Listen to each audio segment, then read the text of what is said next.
Welcome to the Nonprofit Podcast. I'm David Higgins. It is so good to be able to speak with you again today. We got an incredible guest, and I cannot wait for you to meet him. Often as nonprofits, we get so busy in doing our mission, we forget about the importance of the image we are presenting to future donors, volunteers, and even those we're trying to help.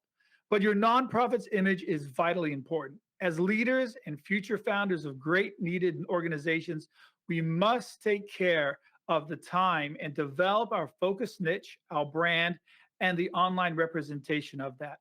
In the book, Demystifying Fundraising Funnels, this is much of the focus. How does your nonprofit create such a strong value that your donor has an irresistible pull, feel, and feels compelled to support your purpose? This podcast, it just happens to be sponsored by Demystifying Fundraising Funnels. And it is a phenomenal book, which is a digital marketing blueprint to fund your nonprofit. And as you're looking at stretching your nonprofit into online communication, online fundraising, even using digital marketing techniques, this book can be a roadmap to help you along the way. It'll also be a way to get your board and your team all in the same language base. So when you say something, they understand what you're wanting to do as a leader. I just wanted to tell you something really cool. When I reached out to our guest, he was quick to respond and said, "Yes, I'd love to get on your podcast." And I'm glad because what he's about to impart to us, I think, is vitally important for every nonprofit leader, every nonprofit dreamer to be able to understand these fundamental principles about how we present ourselves to the community around us. Our guest has coordinated, strategized, implemented, and managed customized public relation and branding campaigns for over 40 international and national brands in health, wellness, sports nutrition, and personal care. He is the owner of Help with Video, the author of multiple books, and host of the 2 Minute Takeaway podcast, which I enjoy. And if you get a chance to listen to that, you will enjoy as well. If you say, "Look, David, I don't even have 10 minutes to listen to a podcast," this is the podcast for you. And every thought is encouraging and sparks your, "Oh, yeah, that's right." In his spare time, he's a motivational speaker, a video producer. Let's welcome to the Nonprofit Podcast, Ken Okel. Ken, it's great to have you with us. Thank you, David. Great to be here. You are basking in Florida sunshine right now, aren't you? It turns out it is a cloudy day, but we have had a lot of sunshine recently. I got to give you some breaking news, though. Last week, it cooled down so much that first thing in the morning, I had a thin layer of ice on my windshield. I think it's called frost. I remember it from growing up in the Midwest. So who knows what's happening this winter, but I'm ready for anything. Frost in Florida? My goodness. What's the next thing that's going to happen? Wow. Exactly. I love Florida, but I'm married to a woman who loves Central Washington. Her family's here, her twins here. So I am pleasantly stuck in the Northwest. Is that a positive way of saying a negative? It's a beautiful part of the country. The snow outside. Yeah. Oh, wow. Yeah. Don't worry. I'd much rather being on the beach in Florida. Sure. In fact, we have two conferences that I am involved in later this year, and they're in Florida. I'm looking forward to that. That'll be nice. I remember growing up in the Midwest when spring break would come around, how excited people would be to go to Florida. And now, when you live here, you're kind of like, oh, it's just another sunny day, but you forget those gray, cold, damp days. So I appreciate the weather, especially in our winters. Our summers are really hot. Winters are really nice. You have not just enjoyed your summers and winters in Florida, you spent quite a lot of time on both sides of the camera as a news anchor, a reporter. Now, you say a pretend weatherman, but I could only imagine you in a tight shirt and shorts trying to do weather reports, and even a talk show host. You have produced and worked with many celebrities, and so many things have pulled you over the years. There must be some great stories in there. What are some of your favorite moments during your career? Some moments are just ones where you pinch yourself a little bit. Like twice, I was able to be in the same room with a US president. That doesn't happen that often. In terms of celebrities, I got to talk to Charlton Heston and he quoted Planet of the Apes back to me. But there are also a lot of just moments that you get to interview people who are doing really cool stuff in their world. They're not celebrities at all, but they're people with good hearts doing good things. And also, I really enjoyed the opportunity to kind of see behind the scenes. For instance, when Denver built that new airport, it's not a new airport anymore. It's been around for a while, but when they built it, I'm walking around in it. So I got to see something that other people wouldn't get to see. Bit of an adventure. That's pretty good. The closest I've been to a president is I came in to consult in Tampa Bay, and I was staying at the Hilton, and they told me that was the hotel that President Obama stayed in when he was in town, and that's about as close as I've gotten. So, high Not five. bad though. I asked if I could stay in the room that the Obama stayed in, but it wasn't in my budget. So Sure, that was sure. I know that. in 2010, the ebook Seven Communication Mistakes That Cost You Money was published. And the one thing nonprofit leaders fear is saying something that's going to cost their nonprofit money because we need every dime we can get our hands on. For nonprofit leaders, communication in so many ways is just our foundation. We've got to constantly be working on it. Can you share with us some of the communication pitfalls you spoke about in that book? Sure. One of the big ones, and this seems so obvious, but just work on listening. There are a lot of mistakes that happen simply because people don't listen. Actually, there was a survey done a few years ago. United States, Great Britain, someone tried to estimate the cost of mistakes every year, just in those two places. It turned out to be $37 billion. Now, I realize for a lot of nonprofits, you're not dealing with numbers that big, but is there an understanding related to poor listening? Were you talking to a major donor and they felt like you weren't paying attention? You were more interested in your phone? That's a big issue. So, really dialing into someone and making sure that you're being present in the moment and talking to them. I also think it's just good to make sure you have a clear message that you can impart to people because you never know in the nonprofit world or even the profit world in business when someone suddenly says, "What do you do?" or "How can I be involved with what you do?" You want to be able to quickly and clearly get that across. And finally, perhaps even more so in today's world, you need to be careful. There are those moments where you may say something incorrect, you may have a misunderstanding. Make sure that if that happens, you're able to quickly pivot and issue an apology. Make sure you accept responsibility, move on. You want to try to fix errors as quickly as possible because your time is precious. Absolutely. Especially when you're in a smaller nonprofit, you're always juggling multiple areas of responsibility. And having to backstep is so frustrating every single time. It is. Just this is like on beside the point. Last week I was editing one a really great interview we had with a gentleman whose nonprofit is in Washington D.C. and I sent it over to him as I do with all the people we interview, just to have a preview of what we're going to be releasing later that week. And he goes, "I'm sorry, my first name you have a letter there that doesn't belong," and I was mortified. I mean, the details, right? 16 hours later, we had everything remastered. We got the one letter right through the entire interview.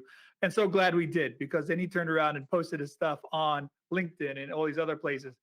I don't think that would have happened if we'd have spelt his name wrong. So, Yeah, and it's kind of one of those issues where if it's something that might wake you up at night and you'd feel a little bit of anxiety about it, fix the mistake. It always usually takes more time and energy that you don't have to do it, but you want to do right by people because sometimes even if a little mistake you fix and they see it, you're going to really go up in their estimation. And sometimes in the nonprofit world, it is about those little gestures that you do, those personal connections and moments that you have with people. And that can be fixing a mistake. I mean, it can even be picking up a piece of paper that's on the floor because that shows someone you like to clean things up. You have yeah. integrity. You're someone who acts. One little gesture could mean a lot to someone. You know, sometimes going the speed that you need to go to be able to do something well is well worth it. You know, for some of us that are fast movers, launch ourselves into the next good idea. We got to be anchored with people around us that slow us down, allowing our quality to maintain there, as well as our forward momentum. And it is important, just like you said. That's so true. And that reminds me of something when I worked in TV news. Sometimes I'd be working on a story that might be a little complex. I've got a minute 30 to tell it. What I would do sometimes is go out to the receptionist, someone who is part of the TV station, but really doesn't know anything about news. And I would talk to her about the story and I would see if she was getting it or not. because really she represented my viewer. So if I could make sure that she understood it, looks like I was on the right track. If it was a little too complex, I needed to simplify it so that that person could understand it. You also understand the nonprofit sector. Yes. You've you led a, I was shocked, a professional ballet company. Yeah. When I look at you and I've looked at your career, you leading a ballet company was not really something I had put together. It's an unusual part of my resume, and I've been involved with over 5 different nonprofits, from the arts to animals to social services. But it was one of those times where you get a phone call from someone who's saying, "Hey, this might be something that's out of your comfort zone, but you might be interested in this." Because, yeah, not much of a dancer, probably a below average dancer. However, what they needed me for was more of the leadership, the marketing, the promotion. And I was thinking about it earlier. I was doing YouTube videos back in 2007 for this ballet company, taking people behind the scenes, letting them know what was coming. It just seemed at the time, hey, let's use this technology that could help us have maybe a bigger footprint in people's minds. Absolutely. Well, not even ballet. You've also been involved with nonprofits that left you needing to organize hurricane relief, something I have never done. I've been involved with nonprofits my entire life, but hurricane relief, I think, is pretty much key to the Gulf. Yeah, that was very different. That was kind of one of those times where the nonprofit I was with was the selected agency to support hurricane relief efforts if one storm would hit. Basically, we were voluntold that after the storm, you're going to be going out to a parking lot. At some point in time, supplies are going to arrive. At some point in time, volunteers may arrive. We don't know how many, we don't know when. And your job is to take all these random factors and turn everyone into, like, we call it the ultimate pit crew, getting the food, the water, the ice, those supplies out to people. Because once the power goes out due to a storm, you probably can't drink the water. Your refrigerator is going to spoil soon, and it's really hot. So, food, water, and ice are extremely important. So, at the site I worked at a lot, we'd have about 100 volunteers be able to pull in about 10 to 12 cars at a time, have people pop their trunks, put the gear inside their trunks, move them out. All these people, they might have been family members of one another, but they didn't know each other. But we turned them into a team. We were able to mobilize their enthusiasm and generosity to help the community and do it quickly. Wow. Well, you understand pressure. You understand the pressure as leaders of nonprofits we have to keep moving our organizations forward. How important is such a little thing as branding to the big picture, helping those who we are there to care for? Branding is extremely important. And I was thinking about nonprofits and how they've changed over time. I think in the past, it was simply do good work, help people, help the cause.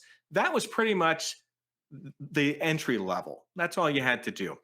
Nowadays, that gets you into the club, but it doesn't get you a nice seat. It doesn't get you any food. It doesn't get you anything to drink. You really need to work on your branding. And branding sometimes can sound like an intimidating word, but really it's what people think about your organization in their mind. That first impression that they have when someone says, "Oh, this group." And you think, "Oh, yeah, they do good stuff." It's that feeling. And it can be based in factual information or just knowing they help animals. They make my community better. They help kids. They help people through the arts. They dazzle us. What it is that you do boiled down into just that sentence or a feeling, because nonprofits also in the past, it was more like, 30 miles around you was your competition, for limited dollars and such. Now it's the whole world, because anyone can make a video or put a picture up, put it online, and suddenly there's a great new cause. There are many, many, many good causes out there in the world. There are limited dollars. So the better that you can represent yourself through branding, I think the more successful your nonprofit will be. I agree. Absolutely. Once a nonprofit has its branding in place and starts to move into online avenues of fundraising and networking with its community, what are areas they really need to focus on first? I would say first, there should be a certain amount of strategy in terms of thinking about what are the messages that you want to get out to the community, who would be sending those messages out. related to fundraising, which is a huge part of any organization, determining what are our fundraising priorities. Sometimes at nonprofits, you pick up a lot of extra events or things or bake sales. You're constantly asking people to help you, but you may be over asking.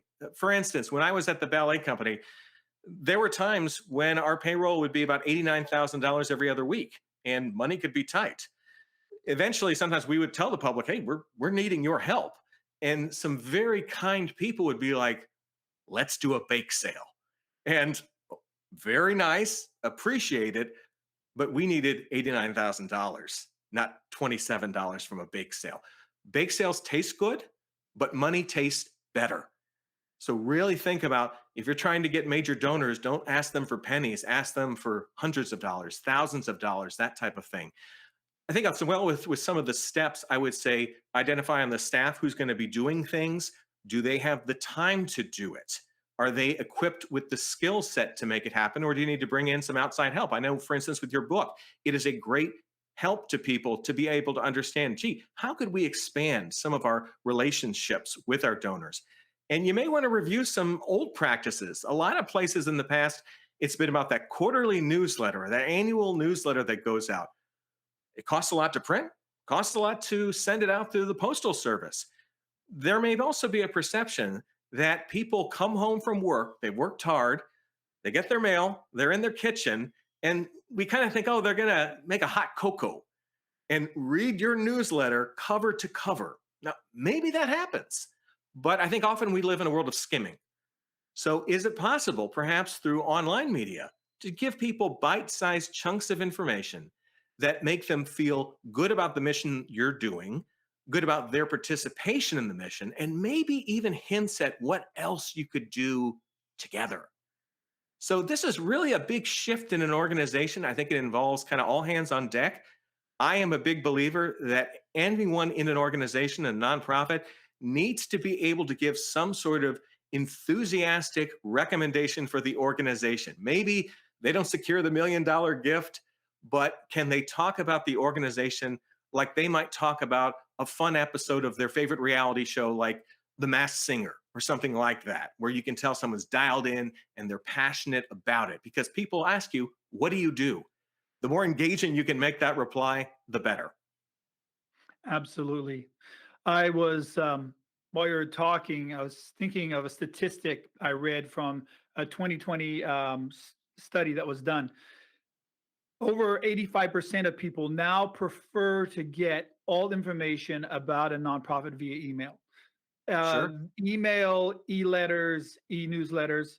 Uh, and you say, well, what about the older generation? Well, the statistic says over the age of 60, the number is still 65% plus prefer to engage with your nonprofit using email.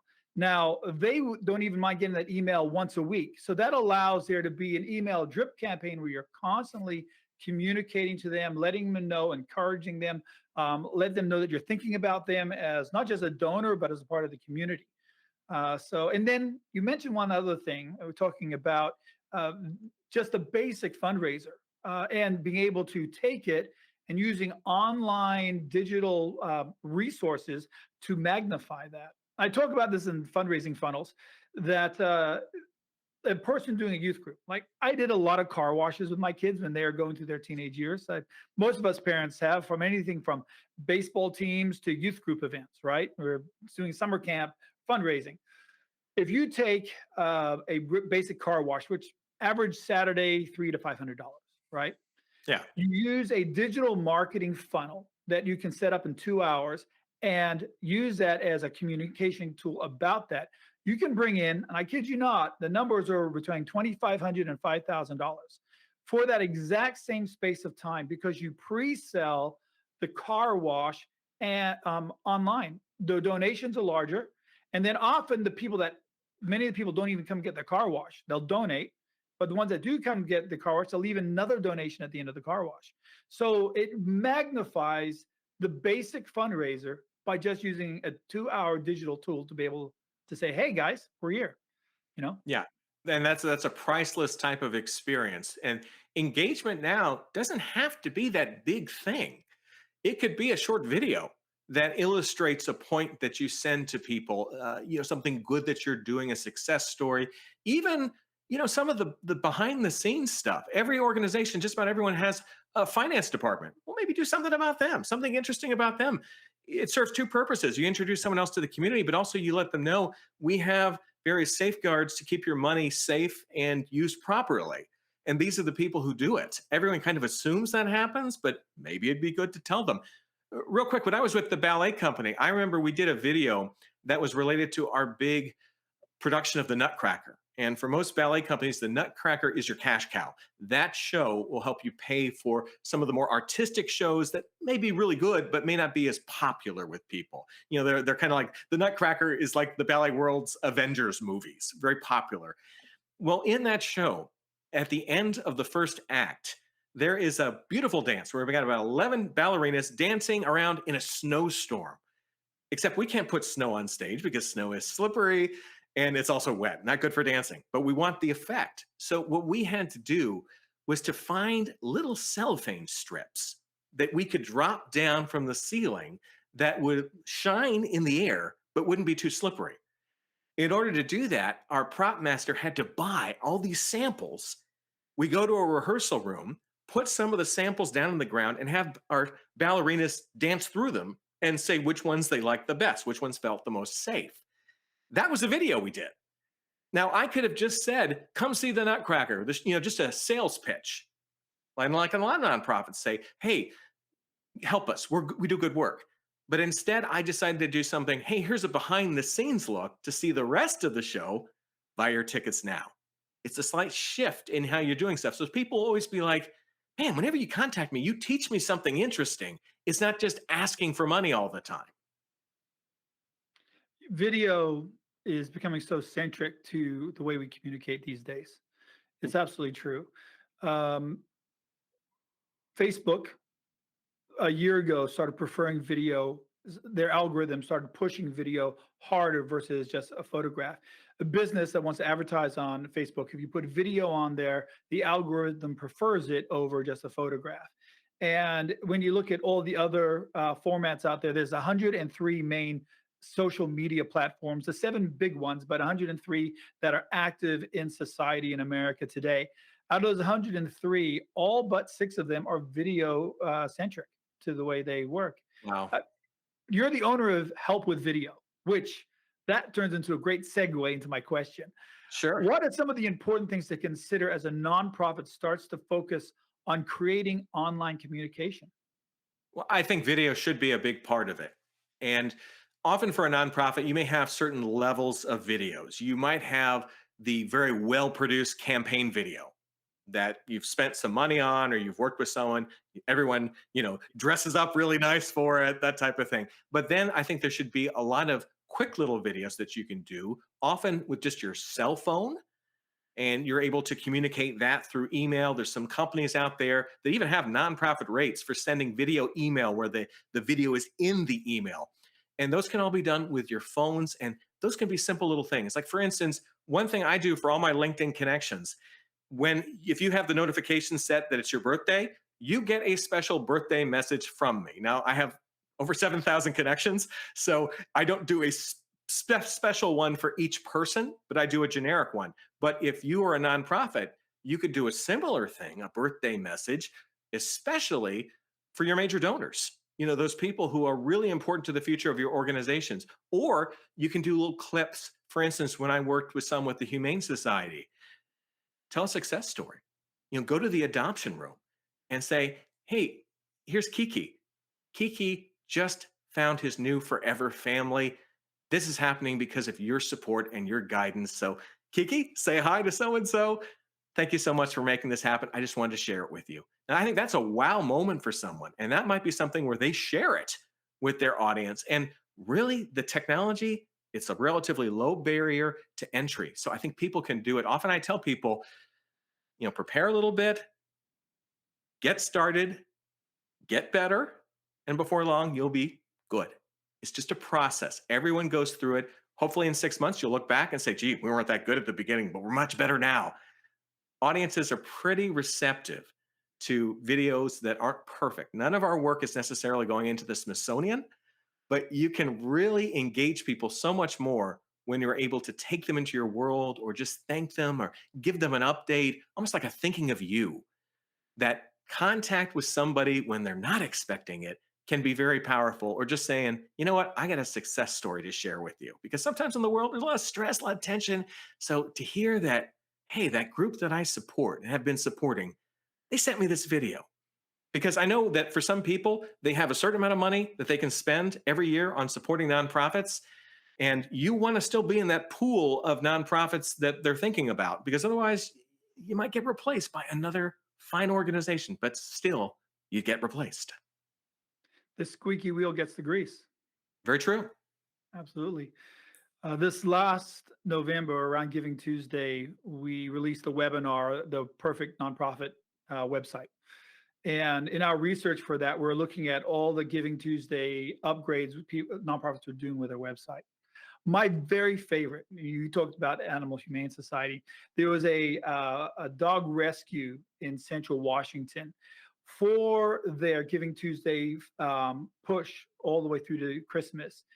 They had just rescued Labrador that had just had puppies, a group of 9 puppies, and they put them in a really nice, comfortable area and put 24-hour cameras on them, and just made that the first slide homepage of their website with a donation. Help us rescue more animals like these. And it exploded. It did better than any other fundraiser they had done in there, because and they weren't even out there talking. They weren't doing events. They had video telling the story of a bunch of cute puppies that they rescued. And you could just sit there. I was watching them, and then I realized it was 35 minutes later. I'm like, oh my goodness, they're so cute. And you're compelled, oh, I want to rescue as many of these as I can. And there's that big fat donation button right there. You know, It's video does brilliant. tell a great story. And that is accessible for so many organizations. And I know there's different missions out there. Sometimes there may be privacy issues, but I think a little bit of brainstorming, you can really come up with a lot of good ideas. And again, as I said before, if an organization feels like, gee, this is out of my skill set, bring in some outside help. There are people who can help you, who have a good feel for the nonprofit world, a good feel for marketing. The resources are out there. And sometimes, like for instance, with your book is very accessible for people. I mean, a nonprofit that sends someone out to get Starbucks, for less than that total, they can get the book, and they can buy one copy, several copies, give some to their board members. It's very easy to do. Oh, also, I just remembered something very important. Some board members I have found are very interested in capacity building. They will give you donations every year, but they really are excited more by, what can I do to make this organization better long term? So maybe that's something where the video or the training, a little bit of equipment, those things might be achievable if you can identify that board member who might have a little more of a tech background, who might say, yeah, I want to support that. Absolutely. In the book you wrote in 2014, Stuck on Yellow, which, by the way, is a great title for a book. I love that Oh, thank title. you. Your focus was on productivity. What can you do as a nonprofit leader and as volunteers to be more productive with accomplishing our mission? So often when I talk to audiences, I throw out ideas, and I know I'm on the right track when people are nodding, whether it's a nonprofit audience or more of a business audience. One of the first things is, as a leader, you have to control distractions, because if you are not careful, distractions are going to run your day and really limit your performance. I had a great example of this that I'll share quickly. When I was at the Ballet company, there was a time money was really tight. Wasn't sure how we were going to pay the bills. Sitting at my desk with a bunch of spreadsheets. Towards me comes one of my employees. She looks kind of upset. She walks in the office, she stomps her foot, and she goes, Ken, we have too much toilet paper. What are you going to do about it? And she storms off. In that moment, I fell for the thing of, let's figure out what's going on with the toilet paper. And that's when I became what I call firefighter at work, where all you're doing all day is putting out fires. Now, it turns out we hadn't been in the office that much because we had been touring. We hadn't used as much toilet paper. We continued to get toilet paper. So it was like, okay, find another place to store the toilet paper, and maybe we cut next month's order in half. Not a big deal. But what can happen is an employee can convince you to drop everything, especially important stuff, to focus on the things that really don't matter that much. I also think when it comes to productivity, you need to make sure that you're focusing on your strengths or what are the things that are most important for you to be doing. For instance, if you're an organization and you've identified a goal, okay, I'm going to call 5 donors every day, make sure you have a set time for that or you block off time. Sometimes we inherit tasks over time that maybe aren't necessary anymore or don't really serve a purpose. Well, make sure you can eliminate some of those tasks that gives you the time to focus on your high dollar activities because it can be really easy to be busy all day and yet you achieve nothing. In the nonprofit world, you got a lot going on. Usually you're a little understaffed, don't have as much money as you'd like. Give yourself the benefit of time because it is not an unlimited resource. Absolutely. You know, digital marketing is a scary word to a lot of nonprofits because that is a sales technique used by the world around us. Business uses it. Do nonprofits use digital marketing and is market that sounds so manipulative, right? Which is a lot of times our pushback because we never want to be seen as manipulative. Our reputation is basically our number one banking asset we have to be able to be genuine in what we're trying to do. And so, whenever there's been a new generation of marketing tools come on the market, the first pushbacks are from the last generation of nonprofits because they're like, whoa, okay, what is that? And for that reason, nonprofits are often 10, sometimes even more years behind the general marketplace. But when you look at everything we do, even there's not a nonprofit that's legitimate without a website today. I remember in the late 1990s when people started talking about building websites. I remember going to a board that I was serving as a director for their nonprofit and saying, we need to build a website. I'll build it myself in my off time. I just need X amount of dollars for the resources to do it. And they're like, well, we don't need that. We've got a yellow book page ad that we highly invested in, right? And they're like, it's like talking French and going to China. You need to be able to talk the language of the people that are looking. And we are slow on the uptake as nonprofits as a rule. And now every platform that is selling online, and by the way, online revenue, I'm talking to the choir here with you, but with online revenue, it is right now the number one way of currency exchange in America. And to be part of that, you'll realize that Amazon, Walmart, all of them don't use a website. They're using digital marketing funnels to communicate. And the nonprofits that are really doing a great job raising donations and connecting with volunteer bases are using digital funnels as well. When I look at the overall argument, though, I'm going to ask you the question because I'm very biased on this. I wrote a book about it, right? What role do you feel digital marketing is in today's nonprofit? I think it's essential because it can lift your nonprofit to a competitive edge. Because if you're able to communicate your message in the same way that companies like Coca-Cola, Boeing, all these different manufacturers and businesses, you can access the same tools. I mean, for instance, a lot of people look forward every year to the Super Bowl ads, and companies spend millions of dollars on a 30-second ad or 45 or a minute, however much they can buy, because they think it's worth it. Well, in your organization, I realize you don't have that much money to spend on an ad, but you can do a camera, you can script out some thoughts, you can send out an email campaign and be just as competitive in the marketplace as that company that's buying the Super Bowl ad. This is an exciting time in human history where you can be small and have a big footprint. So I think digital marketing is one of those essential tools. And it's kind of like, I don't know, paper, but paper is becoming less valuable. It really is an essential thing. And when I hear about a nonprofit, I go to their website. It's just instinctive and intuitive. I don't call them and say, well, send me your brochure. No, I want to see their website because I'm going to get a feel for them very quickly by that. So you never know if you don't have necessarily the tools that are that good, what's the impression you're making on people? Because it's very possible to do great work, but nobody knows what you're doing. That's a dangerous place to be because you always want to be expanding your pool of donors, engaging other people. And maybe some people aren't donors, but they know about you and they know you do good work. All of that, I believe, happens through digital marketing. And it's not just a function, I think, that should be done by the younger members of the organization. It really needs to be something that's done and understood and embraced by everyone, top to bottom, because it's not the future, it's the present. Absolutely. I know you stay busy. You're a keynote speaker. You're a motivational speaker. You've got your own podcast. You've got your own business consulting that you're doing. But I do know that you make room for nonprofits when they need to connect with you. What is the best way for somebody to reach out to you? Probably the best way would just be to visit my website, which is just like my name, kenokel.com, Kenokel. Luckily, I have a short name. Not too many other people have that name, so it works out very well. And you can learn more about me, my speaking presentations. And I do also, that could be a good starting point if you have a question. Because I know some nonprofits, they may be like, what do we do? Happy to take a few minutes out to chat with someone if they would like to.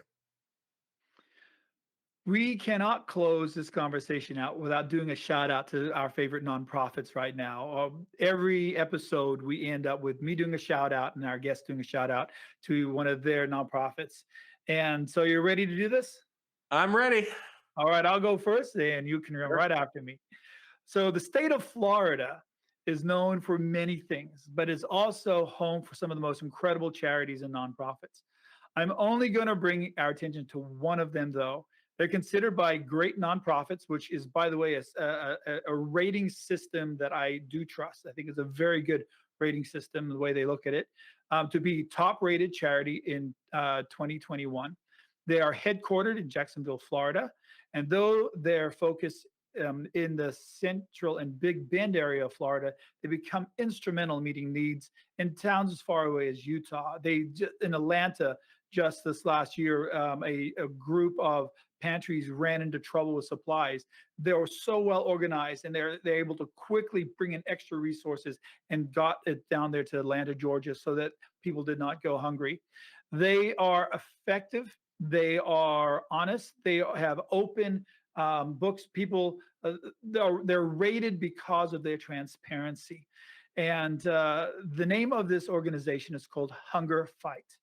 Hungerfight.org. And you can reach out, just look at how they address it, even when you go on their website. And when you look at people and other outside organizations that have opinions about nonprofits, they're always elevated as an organization that is very well run.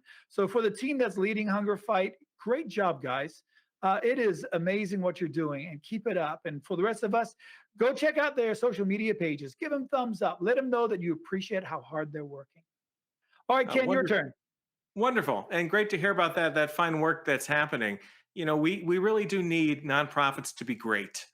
The needs are out there, so we always need them to help. And there's many that are close to my heart. I thought I would talk about one today that is somewhat closed off to me, but they're doing extremely great work, and it's very much a grassroots effort. It is called the Alliance of Women Executives. It started a few years ago. It is in Palm Beach County, Florida, where I'm located.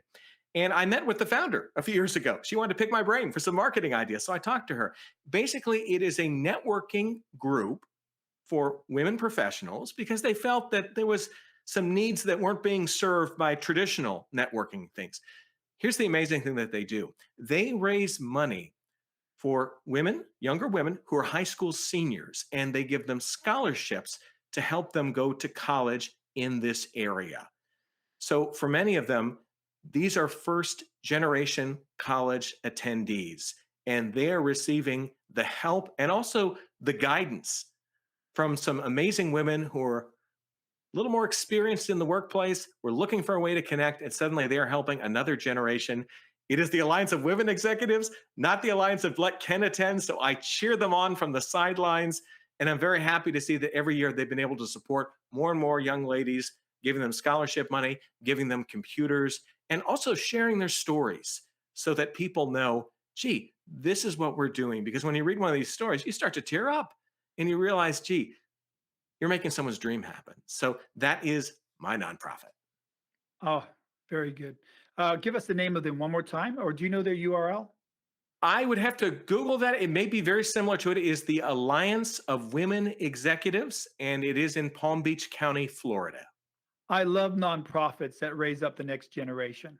I'm a sucker for a teenager with a sad story. So much equipment over the years has disappeared because they're like, I really have this dream to do this. Like, oh, I have an extra one of those. Take this. But seeing well-run organizations that are doing such a conceited effort in that, I find that remarkable. That's wonderful. Thank you, Ken. My pleasure. Thank you for being our guest today. This was fun. I enjoyed it. We really appreciated you coming on board here at the Nonprofit Podcast. And for all of you nonprofit leaders, volunteers, dreamers, founders, thank you so much for what you do.